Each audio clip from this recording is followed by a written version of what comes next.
दोस्तों, अगर आप अपनी लाइफ में कुछ नया सीखना चाहते हैं तो चैनल को सब्सक्राइब कर बेल आइकन को जरूर दबाएं। दोस्तों, जैसा कि आप सभी जानते हैं, एकादशी का दिन भगवान लक्ष्मी नारायण को समर्पित है। यह दिन भगवान लक्ष्मी नारायण की कृपा प्राप्त करने के लिए बहुत खास माना जाता है। इस दिन पूजा, व्रत ही नहीं, शास्त्रों में बताए गए अगर कुछ खास आसान से उपाय कर लिए जाएं तो जीवन की सभी दिक्कतें दूर हो जाती हैं, आर्थिक समस्याएं भी दूर होती हैं और जीवन में खुशियां आती हैं।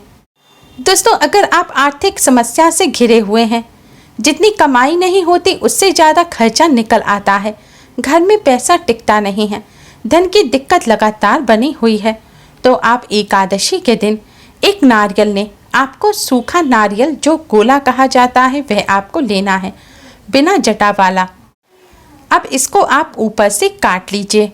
महिलाएं अपने हाथ से नारियल ना काटें, आप अपने घर में किसी पुरुष सदस्य से नारियल कटवा सकती हैं। अब आप बूरा लें और उसमें 1 चम्मच देशी घी मिला लें और फिर इसे नारियल में भर दें।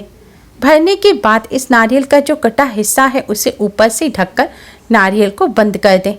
अब किसी ऐसे स्थान पर जाएं जहां की मिट्टी में आप खोद सकें, यानी कि मिट्टी में गड्ढा कर सकें और आसपास चींटियां भी हों। अब आप मिट्टी में गड्ढा करके इस नारियल को मिट्टी में दबा दीजिए। आपको ऊपर से मिट्टी नहीं डालनी, सिर्फ गड्ढा करके नारियल को मिट्टी में ढक देना है और फिर हाथ जोड़कर भगवान विष्णु, माँ लक्ष्मी जी को प्रणाम कर सभी आर्थिक समस्याओं को दूर करने की प्रार्थना करें। दोस्तों, शास्त्रों के अनुसार जैसे जैसे चींटियां उस घी मिले बूरे और नारियल को खाएंगी, आपकी आर्थिक समस्या भी भगवान लक्ष्मी नारायण की कृपा से जल्द ही दूर होने लग जाएंगी। कुछ ही दिनों में सभी तरह की आर्थिक समस्याएं दूर होकर धन लाभ होगा। अब हम आपको एकादशी पर करने वाला एक महा उपाय बताने जा रहे हैं। इस उपाय को करने से भगवान श्री हरि विष्णु, माँ लक्ष्मी जी की कृपा प्राप्त होती है। जीवन में चली आ रही बड़ी से बड़ी परेशानी दूर हो जाती है। कष्टों से छुटकारा तो मिलता ही है, साथ ही धन का लाभ होता है और धन संबंधी समस्याएं भी जल्द ही दूर हो जाती हैं।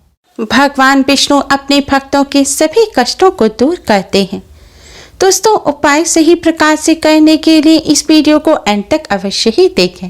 वीडियो में आगे बढ़ने से पहले आप हमारे इस वीडियो को लाइक कर अपने फ्रेंड्स के साथ शेयर जरूर करें और अभी तक अगर आपने हमारे चैनल को सब्सक्राइब नहीं किया है तो यूज़फुल वीडियोस के लिए हमारे चैनल को सब्सक्राइब कर बेल आइकन को भी जरूर दबाएं।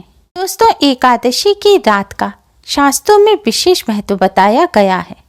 माना जाता है एकादशी पर दिन की अपेक्षा रात्रि में की गई पूजा कई गुना अधिक पुण्य फलदायी होती है। इसलिए यह उपाय भी हो सके तो आप एकादशी की रात्रि को ही करें। रात्रि यानी कि संध्या बंदन के समय से आप रात में किसी भी समय इस उपाय को कर सकते हैं। उपाय करने के लिए सबसे पहले आप स्नान का स्वच्छ वस्त्र धारण करें। अगर आपने सुबह स्नान किया है तो आप सिर्फ संध्या काल के समय मुँह हाथ धोकर स्वच्छ वस्त्र धारण करें। अब आप एक दीपक लें और दीपक में आप रुई की बाती लगाएं। दोस्तों, 2 तरह की बाती होती हैं, एक लेटी हुई बाती और एक खड़ी हुई बाती। जो खड़ी जिसे फूल वाली बाती बोला जाता है, जो पूरी जल जाती है, आपको इस तरह की बाती दीपक में लगानी है। बाती लगाने के बाद आप दीपक में शुद्ध घी भरें। शुद्ध घी ना हो तो आप अपने घर में मंदिर में जिस भी घी का दीपक जलाते हैं या मीठे तेल का जलाते हैं, आप वह इस दीपक में भर दें। अब इस दीपक को आप किसी कटोरी या फिर प्लेट में रखें। ध्यान रखें, आज के दिन पूजा में भी चावल का इस्तेमाल भूलकर भी ना करें। एकादशी के दिन चावल को खाना या फिर किसी भी तरह से चावल का इस्तेमाल करना वर्जित माना गया है। दीपक रखने के बाद अब आप इस दीपक को जलाएं और हो सके तो दीपक के साथ एक सुगंधित धूप बत्ती भी जरूर जलाएं। अब आप भगवान श्री हरि विष्णु जी को हल्दी से तिलक करें और माँ लक्ष्मी जी को कुमकुम से तिलक करें। अब आप भगवान श्री हरि विष्णु, माँ लक्ष्मी जी को किसी फल, मिष्ठान या शक्कर का भोग लगाएं। भोग लगाने के बाद भोग स्वीकार करने की प्रार्थना करें। प्रार्थना करने के बाद आप 2 साबुत फूल वाले लौंग लें। दोस्तों ध्यान रखें, आपको 2 लौंग लेनी है जो साबुत फूल वाली हो। लौंग टूटी हुई नहीं होनी चाहिए। लौंग लेने के बाद इन लौंग को आप अपने मस्तक से लगाएं। अब इन दोनों लौंग को आप दीपक में डाल दें। दीपक में लौंग डालने के बाद आप भगवान श्री हरि विष्णु माँ लक्ष्मी जी को प्रणाम करें और अपनी सभी परेशानियों को दूर करने की प्रार्थना करें। प्रार्थना करने के बाद आप भगवान श्री हरि विष्णु जी के 12 मंत्र ओम नमो भगवते वासुदेवाय का 108 बार जाप करें। मंत्र है ओम नमो भगवते वासुदेवाय। अगर आपके पास तुलसी की माला है तो तुलसी की माला पर इस मंत्र का जाप करें। इस मंत्र का जाप तुलसी की माला पर करना सबसे ज़्यादा शुभ माना जाता है। मंत्र का जाप करने के बाद अब आप हाथ जोड़कर थोड़ी देर जय माँ लक्ष्मी का जाप करें। अब आप इस दीपक से भगवान श्री हरि विष्णु माँ लक्ष्मी जी की आरती उतारते हुए भगवान श्री हरि विष्णु जी की आरती ओम जय जगदीश हरे का गान करें। भगवान जी की आरती उतारने के बाद दोस्तों आपकी जो भी समस्या है, जो भी परेशानी है, वापस से उन सभी परेशानियों को दूर करने की भगवान श्री हरि विष्णु माँ लक्ष्मी जी से प्रार्थना करें। प्रार्थना करने के बाद आप अपने मस्तक पर भी हल्दी कुमकुम से तिलक करें। और दोस्तों जब तक यह दीपक पूर्ण ना हो जाए तब तक आप भोग भगवान जी के सामने से ना उठाएं।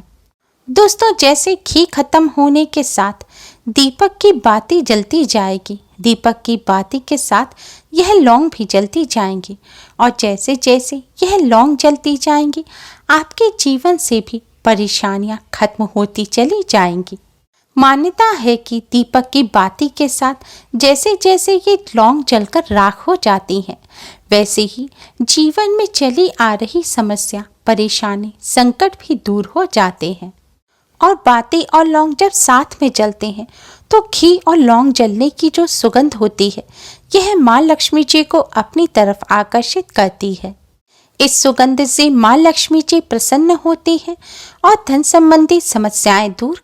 दोस्तों भगवान श्री हरि विष्णु माँ लक्ष्मी जी की कृपा प्राप्त करने का साथ ही जीवन में चली आ रही परेशानियों को दूर कर धन संबंधी समस्याओं से मुक्ति पाने का ये बहुत ही आसान और असरकारक उपाय है। जब दीपक पूर्ण हो जाए तो आपने भगवान जी को जो भोग लगाया है उसे प्रसाद के रूप में अपने परिवार सहित ग्रहण करें। और दीपक और लौंग की बाती और लौंग की जो राख है उसे आप अगले दिन शुद्ध जल में मिलाकर किसी पौधे की जड़ में डाल दें। ध्यान रखें तुलसी जी की जड़ में ना डालें, आप किसी भी अन्य पौधे की जड़ में इस राख को डाल दें। दोस्तों इस उपाय को करने के साथ ही एकादशी के दिन कुछ बातों का विशेष ध्यान रखें। एकादशी के दिन भूल कर भी मीट, अंडा, प्याज, लहसुन या मदिरा इत्यादि का सेवन ना करें। एकादशी के दिन सात्विक भोजन ग्रहण करें। एकादशी के दिन चावल या जौ का सेवन ना करें, क्योंकि एकादशी के दिन चावल और जौ को भी मांसाहार की श्रेणी में रखा जाता है। इसलिए एकादशी के दिन ना तो चावल और जौ का सेवन करना चाहिए, ना ही भगवान जी के पूजन में इस्तेमाल करना चाहिए। एकादशी के दिन चावल और जौ का सेवन महापाप माना जाता है, इसलिए भूल कर भी चावल और जौ का सेवन ना करें। एकादशी के दिन भगवान विष्णु जी को तुलसी पत्र अवश्य अर्पित करने चाहिए, लेकिन यह भी ध्यान रखना चाहिए कि एकादशी के दिन तुलसी के पत्ते नहीं तोड़े जाते। इसलिए एकादशी के दिन भगवान विष्णु जी को तुलसी पत्र अर्पित करने के लिए एक दिन पहले से ही आप तुलसी के पत्ते तोड़कर रख लें। अगर आप किसी कारणवश भूल गए हैं तो आप एकादशी के दिन तुलसी जी के पास जो खुद से टूटकर गिरे हुए पत्ते हैं आप वह ले सकते हैं, या भगवान जी के पूजन में आपने पहले जो उन्हें तुलसी पत्र अर्पित किए थे आप वह लेकर गंगा जल या शुद्ध जल से धोकर साफ करके वापस भगवान जी को अर्पित कर सकते हैं, क्योंकि तुलसी के पत्ते बासी नहीं माने जाते। दोस्तों एकादशी व्रत के खास महत्व और नियम होते हैं, इसलिए एकादशी के व्रत कभी भी शुरू कर कभी भी बंद नहीं किए जा सकते। अगर आप एकादशी के व्रत रखना चाहते हैं तो उत्पन्ना एकादशी से ही इनका प्रारंभ करें। सिर्फ निर्जला एकादशी ऐसी होती है जिसका व्रत रखा जा सकता है। एकादशी के दिन इन बातों का विशेष ध्यान रखें। उम्मीद है आपको हमारी ये वीडियो पसंद आई होगी। प्लीज़ लाइक करें। हमारी इस वीडियो को अपने फ्रेंड्स और रिश्तेदारों में ज़्यादा से ज़्यादा शेयर करें, जिससे वह भी इसका लाभ उठा सकें। हमारी और भी वीडियोस के लिए हमारे चैनल को सब्सक्राइब करना ना भूलें। Thanks for watching. Radhe Radhe.